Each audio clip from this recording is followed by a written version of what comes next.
Now this is something that's, kind of interesting. It is early days. It is experimental stuff, but it's NotebookLM by Google.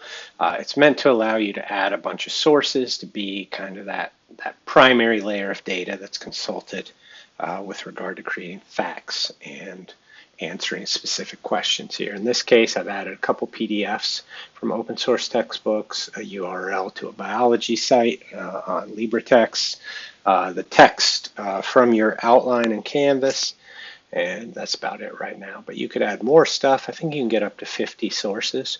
I'm sure there's a total data size too, but you can put a lot of stuff in there, including YouTube videos. So once you've got the information in there, you can query it as you would a normal chatbot here. It's a little slower. Summarize natural selection as a short poem.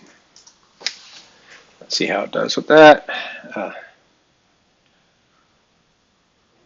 Not bad. It also, you'll note, does do citations. And you can see I've asked it other questions. In this case, these citations are interactive. I don't know what's going on with these, why they aren't. It is still experimental. You can kind of go back and forth here and say I wanted to save this because this is a great way for me to help remember it. I can hit save to note. It's going to take me out of the chat, right, which is kind of annoying. And then these show up here, all your notes that you've saved. You can reactivate a note. They are static, so you can't interact with them or edit them. You can just kind of look at them, which is a little bit annoying. But like I said, early days here. There's a notebook guide.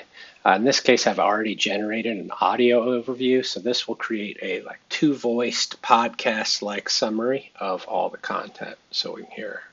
Let me move it a little and listen. But it makes you appreciate the elegance of actual cells, those building blocks of life.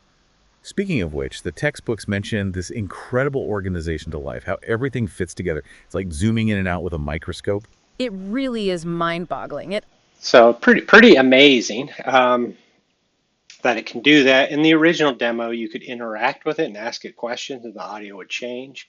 I don't think that's available quite yet, but pretty cool stuff. It also gives you kind of some things that you can generate automatically that it thinks you're going to want, but you can just kind of keep interacting with it with the chatbot piece. I didn't find it very effective for multiple choice questions for a variety of different reasons. So in this case, I said, give me 3, and then it gave me 3, but it gave me the answers. Then I said, give me 3 one at a time, and don't show the right answer until after I submit my answer. I tried to submit an answer, in this case A, and it didn't understand that and gave me way too much back.